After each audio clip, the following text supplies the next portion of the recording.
पंचायत समिति परिसर के वीसी कक्ष में राजीव गांधी ग्रामीण व शहरी ओलंपिक खेलकूद प्रतियोगिता के लिए बैठक का आयोजन गुरुवार को हुआ, जिसमें प्रतियोगिता में ब्लॉक के लक्ष्य को पूरा करने के लिए निर्देश दिए गए। इस मौके पर सीबीओ भवरलाल डूडी ने कहा कि आगामी 23 जून से आयोजित होने वाली इस प्रतियोगिता में हमें सभी को साथ लेकर चलना है ताकि खेल के प्रति लोगों को रुझान बढ़े।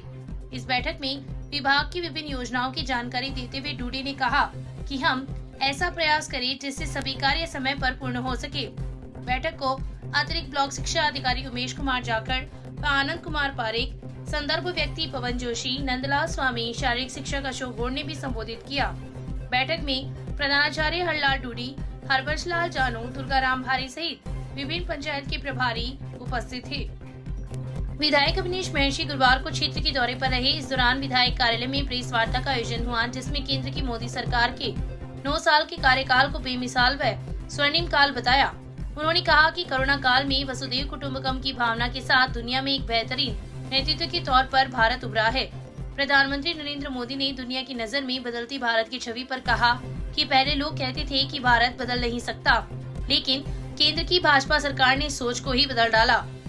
दुनिया आज की बात और सुझावों को पूरी गंभीरता से सुन भी रही है और समझ भी रही है, जिससे विश्व पटल पर पिछले 9 साल से भारत का मान व सम्मान लगातार बढ़ा है। उन्होंने कहा कि केंद्र की मोदी सरकार ने कोरोना काल में 210 करोड़ टीके लगाते हुए 100 देशों में टीके भेजने का काम किया, जो भारत की क्षमता एवं बदलती छवि का सटीक उदाहरण है। 9 साल पूर्व की सरकार कहती थी कि 1 रुपया केंद्र सरकार भेजती है तो लाभार्थी के पास केवल 15 पैसे ही पहुंचते थे, लेकिन आज वर्तमान में जनधन खाता एवं अन्य तकनीक से अब पूरा 1 रुपया पहुँच रहा है। वर्ष 2014 से पूर्व भारत आर्थिक रूप से विकसित देशों में 11वें नंबर पर था, आज ब्रिटेन को पीछे छोड़कर 5वें नंबर पर पहुंच गया है। महर्षि ने कहा कि आत्मनिर्भर भारत के बदलते स्वरूप को देखकर प्रत्येक भाजपा कार्यकर्ता एवं देशवासी गौरवान्वित है। इस अवसर पर पूर्व प्रधान अर्जुन सिंह फ्रांसा व संतोष तालड़िया, महिला मोर्चा शहर अध्यक्ष कुसुम शर्मा, युवा मोर्चा अध्यक्ष प्रदीप सैनी, अल्पसंख्यक मोर्चा अध्यक्ष सलीम खान, किसान मोर्चा अध्यक्ष मुकेश प्रजापत, किसान मोर्चा गोरीसर मंडल अध्यक्ष नेमीचंद काशनिया, भाजपा नेता सुरेंद्र सिंह, निरंजन रूतला, सुशील इंदौरिया, महर्षि प्रवीण शर्मा, विकास सैनी, मनीष महर्षि सहित कई पदाधिकारी एवं कार्यकर्ता उपस्थित थे। की दिशा में देश के प्रधानमंत्री जी ने वंचित लोगों को अधिकार देने का काम किया है। उसमें अनेक ऐसे लोग हैं, चाहे युवाओं की बात करें, महिलाओं की बात करें, किसानों की बात करें, उन सब लोगों ने भी जो काम किए हैं उनके बारे में मैं थोड़ा सा विस्तार से आगे आने वाले बिंदुओं के अंदर मैं बताऊंगा। भाजपा संयुक्त मोर्चा की बैठक गुरुवार को सूर्य सिनेमा के सामने शहर मंडल अध्यक्ष अरविंद इंदौरिया के नेतृत्व में आयोजित हुई। बैठक में भाजपा महिला मोर्चा जिला अध्यक्ष प्रभा धंधावत के पहुंचने पर मंडल कार्यकर्ताओं ने पार्टी का दुपट्टा सौंपकर उनका स्वागत किया। इस अवसर पर धंधावत ने कहा कि प्रधानमंत्री नरेंद्र मोदी की सरकार के 9 साल पूरे होने पर जिले में संयुक्त मोर्चा का सम्मेलन मंडल स्तर पर होगा, जिसमें मोदी सरकार की जनहितकारी नीतियों को आमजन तक पहुंचाने का कार्यक्रम रहेगा और कार्यकर्ता संकल्प के साथ पूरा करेंगे। मंडल अध्यक्ष इंदौरिया ने कहा कि संयुक्त मोर्चा का सम्मेलन आगामी 11 जून को तय किया है, जिसमें संगठन के सभी मोर्चा अध्यक्ष व कार्यकर्ता उपस्थित रहकर सफल बनाएंगे। इस अवसर पर भाजपा नेता दीनदयाल पारेख, भास्कर शर्मा, भारती मुदगल, निर्मला शर्मा, आशा गौड़, भरत सैनी, मोहनलाल बबीरवाल, रवि इंदौरिया, हनुमान बारवार, शंकरलाल कम्मा, लीलाधर प्रजापत, पार्षद रामकिशन माटोलिया, राजीव मंगलहारा, रामोतार पारेख, परमेश्वर प्रजापत सहित कई कार्यकर्ता उपस्थित थे। राजस्थान शिक्षक संघ शेखावत द्वारा हमें पढ़ाने दो मुहिम के तहत बीएलओ कार्य का बहिष्कार दूसरे दिन गुरुवार को भी जारी रहा। संघ के ब्लॉक अध्यक्ष महेंद्र शर्मा के नेतृत्व में प्रदेश स्तरीय आह्वान पर बीएलओ कार्य का बहिष्कार किया जा रहा है। जिला संयोजक सुरेंद्र सिक्कर ने बताया कि जब तक सरकार सभी शिक्षकों को बीएलओ कार्य से मुक्त नहीं करती है, तब तक बहिष्कार जारी रहेगा। रेसा के जिला उपाध्यक्ष हरलाल डूडी व दुर्गाराम भारी ने शिक्षकों द्वारा किए जा रहे बहिष्कार का समर्थन करते हुए कहा कि बीएलओ कार्य से स्कूल में शैक्षणिक कार्य प्रभावित हो रहा है, इसलिए राजस्थान का शिक्षक छात्र हित में बीएलओ कार्य नहीं करेगा। इस अवसर पर रुपेश चौधरी, अशोक शर्मा, रतिराम खिच्चर, केदारी सुथार, भोजराज शर्मा, संजय प्रजापत, संजय तामराय, रमेश चंद्र महला, जयप्रकाश नारायण, रामूराम, जालूराम, राजेश कुमार, रामनिवास, महेंद्र कुमार, नरेंद्र कुमार, मयूर प्रजापत, भैराराम, सूर्याराम, ओंकारमल सहित कई शिक्षक उपस्थित थे। आज बीएलओ कार्य बहिष्कार के दूसरे दिन भी प्रशिक्षण के दूसरे दिन भी बीएलओ का कार्य बहिष्कार जारी रहा और बीएलओ ने प्रशिक्षण नहीं लेकर के धरने पर बैठना चाहे और शिक्षकों द्वारा ये पूर्ण मांग की जा रही है बार बार कि हम गैर शैक्षणिक कार्य नहीं करेंगे और बीएलओ का कार्य किसी भी शर्त पर नहीं करेंगे, क्योंकि राजस्थान शिक्षक संघ शेखावत के प्रदेश नेतृत्व ने ये निर्णय ले लिया है कि शिक्षक पढ़ाने के अलावा वो विद्यार्थी के हित के लिए ही काम करेगा, अन्य कोई कार्य नहीं करेगा। सुरेंद्र सिगड़, जिला संयोजक, राजस्थान शिक्षक संघ शेखावत, चूरू। चीफ शहर काजी हाजी मोहम्मद इस्माइल की अस्वस्थता के चलते मदरसा इस्लामिया नूरुल उलूम ईदगाह कमेटी व समाज के प्रमुख लोगों की बैठक बुधवार की शाम ईदगाह मदरसा में हुई। बैठक में सर्वसम्मति से यह निर्णय लिया गया कि पूर्व चीफ शहर काजी फैज मोहम्मद फैज की पौत्र युवा एडवोकेट रज्जा मुराद अलवी को शहर का चीफ शहर काजी मनोनीत किया गया है। आगामी समय में आने वाली ईद उल जुहा की नमाज अब रज्जा मुराद अलवी पढ़ाएंगे। 36 वर्षीय एडवोकेट अलवी 4 विषयों में MA LLB जामिया सुजानगढ़ से अलियमित की डिग्री लेने के साथ साथ समाज सेवा के कार्यों में भी जुड़े हुए हैं। बुधवार की शाम कमेटी व समाज के प्रमुख लोगों की हुई बैठक में यह फैसला हुआ कि शहर काजी मोहम्मद इस्माइल उर्म दराज हो चुके हैं और उनके घुटनों में दर्द व श्वास की तकलीफ रहती है, जिसके चलते वे नमाज पढ़ने में परेशानी महसूस करते हैं, जिसके चलते एडवोकेट अलवी को चीफ शहर काजी मनोनीत किया है।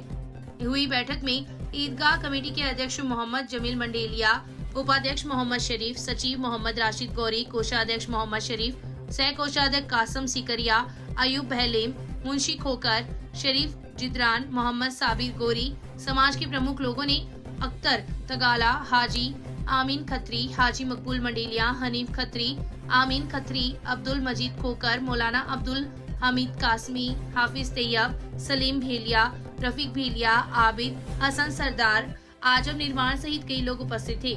नवमनोनीत चीफ शहर काजी रज्जा मुराद अलवी ने बताया कि कमेटी व कौम ने जो जिम्मेदारी उन्हें सौंपी है उसे बखूबी निभाएंगे। इसके पश्चात उपस्थित लोगों ने उनका माला पहनाकर स्वागत किया। शहर की वार्ड संख्या 35 स्थित आंगनबाड़ी पाठशाला पर गुरुवार को गर्भावस्था जागरूकता व प्रवेश उत्सव मनाया गया। गायत्री परिवार की नीलम गौड़ व भगवती स्वामी के मुख्य अतिथि में हुए कार्यक्रम में वक्ताओं ने गर्भवती महिलाओं को रहन सहन व खान पान के बारे में विस्तार से जानकारी दी। इस दौरान उन्होंने कहा कि गर्भावस्था के दौरान संस्कार जीवन में महत्वपूर्ण होते हैं। इस मौके पर पूजा रैगर व पूजा डोली की गोद भराई की रस्म भी निभाई गई तथा बालक सिद्धार्थ को आंगनबाड़ी में प्रवेश दिलवाया गया। इस मौके पर आंगनबाड़ी कार्यकर्ता मधु शर्मा ने कहा कि 3 से 6 साल तक के बच्चों को आंगनबाड़ी पाठशाला में भेजें ताकि उसका अध्ययन शुरू हो सके। इस अवसर पर सुशीला, शांति आचुकी, पूनम, लक्ष्मी, कोमल सहित कई महिलाएं उपस्थित थी। रतनगढ़ तहसील के गांव पायली के पास ट्रेन की चपेट में आने से 45 वर्षीय व्यक्ति की मौत हो गई। सूचना पर राजदेसर पुलिस मौके पर पहुंची तथा घटना की जानकारी ली। पुलिस ने शव को राजदेसर अस्पताल की मोर्चरी में रखवाया है, जहां पर गुरुवार को शव का पोस्टमार्टम किया जाएगा। मिली जानकारी के अनुसार जीआरपी पुलिस को बीकानेर दिल्ली ट्रेन के गार्ड ने पटरियों पर शव मिलने की सूचना दी, लेकिन मामला सिविल पुलिस का होने के कारण जीआरपी थाने ने राजदेसर पुलिस को घटना की सूचना दी। सूचना पर एएसआई भगवान सिंह में जाब्ता मौके पर पहुंचे तथा घटना की जानकारी ली। इसी दौरान मृतक के परिजन भी मौके पर पहुंच गए तथा लाश की शिनाख्त गांव पायली निवासी जगदीश मेघवाल के रूप में की। शिनाख्ती के बाद पुलिस ने शव को राजदेसर अस्पताल की मोर्चरी में रखवाया है, जहां पर गुरुवार को पोस्टमार्टम करवाया जाएगा। समाचार लिखे जाने तक घटना के कारणों का पता नहीं चल पाया है। 8 वर्षीय मासूम को बोलेरो ने टक्कर मार दी, जिससे वह घायल हो गया। हादसे के बाद चालक अपने वाहन सहित मौके से फरार हो गया। परिजन बालक को जिला अस्पताल लेकर आए, जहां पर डॉक्टर ने उसकी गंभीर हालत को देखते हुए उसे हायर सेंटर रेफर कर दिया। घटना के बाद मौके पर लोगों की भीड़ लग गई। अस्पताल सूत्रों से मिली जानकारी के अनुसार सदाशहर तहसील के गांव राणासर निवासी दाताराम मेघवाल का 8 वर्षीय बेटा विकास अपने घर के आगे खेल रहा था। इसी दौरान तेज गति से एक बोलेरो आई, जिसने विकास को टक्कर मार दी। घटना में गंभीर रूप से घायल हुए विकास को परिजन रतनगढ़ जिला अस्पताल लेकर आए, जहां पर उसकी हालत गंभीर होने पर डॉक्टरों ने प्राथमिक उपचार के बाद उसे बीकानेर रेफर कर दिया। घटना के बाद चालक अपनी बोलेरो सहित मौके से फरार हो गया।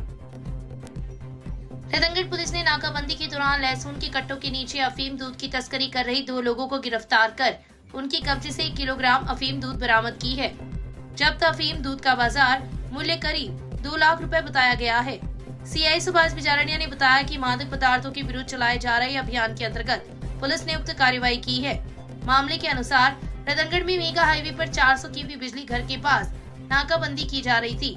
इस दौरान हाईवे पुलिस को मुखबिर से अवैध रूप से अफीम की तस्करी की सूचना मिली, जिस पर पुलिस ने लहसुन के कट्टों से भरी एक पिकअप को रोककर तलाशी ली तो कट्टों के नीचे 1 किलो अफीम दूध बरामद हुआ, जिस पर पुलिस ने पंजाब के बठिंडा जिले के गांव जस्सी बाग निवासी 48 वर्षीय इकबाल सिंह एवं डबवाली जिले के गांव अलीका निवासी 50 वर्षीय सतनाम सिंह को गिरफ्तार कर उनके कब्जे से अफीम दूध व पिकअप को जब्त किया है।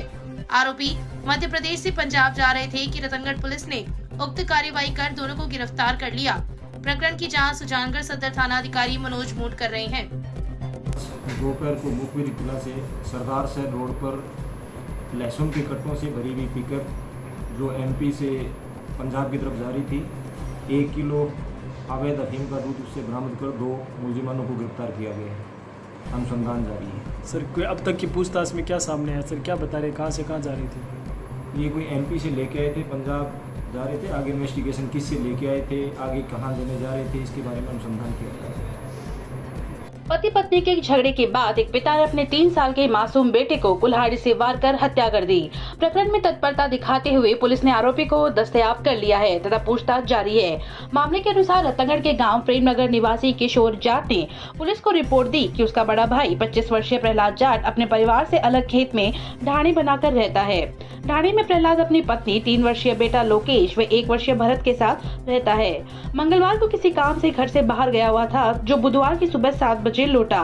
घर आने पर पत्नी रजनी ने रात भर से बच्चे घर पर अकेले हैं, आप थोड़ा भी ध्यान नहीं रखते, इस बात पर दोनों में झगड़ा हो गया। गुस्से में प्रहलाद ने कुल्हाड़ी उठाकर अपने 3 वर्षीय बेटे लोकेश पर कुल्हाड़ी से वार कर दिया, जिससे उसके गर्दन में चोट आई, जिस पर महिला ने शोर मचाया तो वह भी मौके पर पहुंचा तथा बालक को रतनगढ़ जिला अस्पताल लेकर आई, जहां पर डॉक्टरों ने उसे मृत घोषित कर दिया। सूचना पर पुलिस मौके पर पहुंची तथा पोस्टमार्टम के बाद शव परिजनों के सुपुर्द कर दिया। प्रकरण को गंभीरता से लेते हुए एसएचओ रतनलाल ने आरोपी प्रहलाद को डिटेन कर उसे दस्तयाब कर लिया तथा उससे पूछताछ की जा रही है। थानाधिकारी ने बताया कि प्रहलाद उसके 2 छोटे भाइयों की शादी सुजानगढ़ तहसील के गांव कालेरा की ढाणी में करीब 4 साल पहले हुई थी। शादी के दौरान रजनी बालिग थी, जिसके कारण उसका ससुराल आना जाना शुरू हो गया था। ये राजद थाना पति और पत्नी के बीच में झगड़ा हुआ। उस समय उसकी कुल्हाड़ी से अपने 3 साल का बेटा